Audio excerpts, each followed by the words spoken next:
Les éléments. Les éléments constituent l'architecture en arbre du document. Le nom des éléments est donné à l'intérieur des balises. Leur valeur est placée entre une balise ouvrante et une balise fermante. Des éléments vides désignent des éléments dont la valeur n'est pas renseignée. Il existe deux manières de spécifier de tels éléments. Cette première manière, en n'insérant aucune valeur entre la balise ouvrante et la balise fermante, et celle-ci, en n'inscrivant qu'une seule balise qui est à la fois ouvrante et fermante. Les éléments XML peuvent contenir n'importe quel autre composant XML. On parle alors d'imbrication d'éléments. Un élément ne peut contenir une autre balise d'ouverture sans également intégrer sa balise de fin. Ainsi, toute structure qui commence à l'intérieur d'un élément donné doit se terminer à l'intérieur de ce dernier. Prenons un exemple simple. Mon élément commence ici. Il contient tout ceci, tous ses composants, et il se termine ici. La structure hiérarchique des éléments XML est donc une métaphore arboricole, ou plutôt généarboriste, c'est-à-dire qui se rapporte à la conception des arbres généalogiques. On distingue ainsi différents éléments. Tout d'abord, la racine du document. Comme nous l'avons déjà vu, c'est le premier élément XML du document. Il contient tous les autres éléments. L'élément parent. L'élément parent de n'importe quel composant XML correspond alors à l'élément qui le contient directement. L'élément racine du document XML, par exemple, n'a pas de parent. Dans notre exemple, l'élément 1 est parent de l'élément 1,1.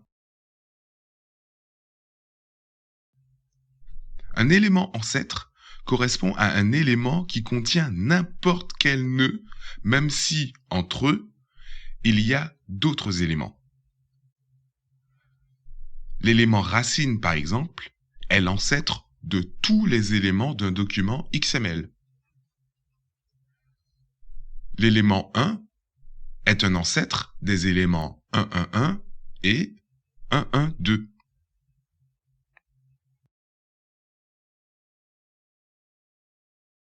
L'élément enfant, aussi appelé sous-élément, est un élément directement contenu par un autre élément. Les enfants peuvent à leur tour avoir leurs propres enfants, qui eux-mêmes peuvent avoir leurs propres enfants. Enfin, vous avez compris le principe de l'imbrication d'éléments.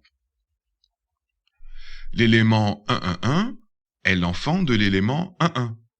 Et l'élément 1,1 est lui-même enfant de l'élément 1.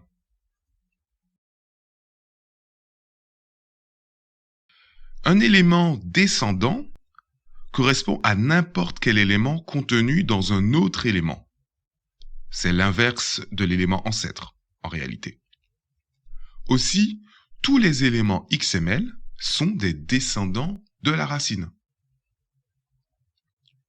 Dans notre exemple, l'élément 1,1,1 et l'élément 1,1,2 sont tous les deux des descendants de l'élément 1. Les frères, il s'agit d'un élément qui partage le même parent qu'un autre élément. Les éléments 1 et 2 sont frères. Ils partagent tous les deux le même parent qui est l'élément racine. Autre exemple, l'élément 1,1,1 et l'élément 1,1,2 qui sont aussi frères car ils ont le même parent qui est l'élément 1,1. Et enfin, la feuille. Une feuille de l'arborescence, c'est un élément qui ne contient aucun autre élément. Une feuille correspond à n'importe quel composant qui ne contient ni élément, ni texte, ni autre composant. Dans notre exemple, l'élément 2.1 est une feuille de notre document XML. Les noms des éléments sont soumis à plusieurs règles. Ils sont souvent source d'erreurs. Pour un élément donné, les noms présents dans la balise entrante et fermante doivent être identiques. La casse des noms doit être respectée. Les espaces ne sont pas autorisés au sein des noms des éléments. Le XML va autoriser l'emploi de certains caractères spéciaux ou de ponctuation à l'intérieur des noms des éléments. On pourra utiliser par exemple les signes tiret, deux points ou bien underscore. On pourra employer évidemment tous les caractères alphabétiques, accentués ou pas, ainsi que les caractères numériques. On évitera cependant l'emploi des deux points qui sera réservé à la déclaration des espaces de nom que nous verrons un petit peu plus tard au cours de cette formation.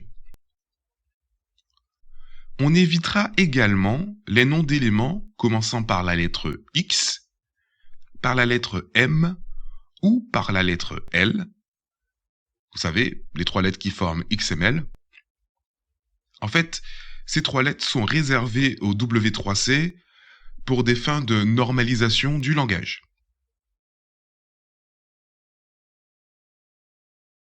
Le nom des éléments commence toujours par une lettre ou un caractère de ponctuation.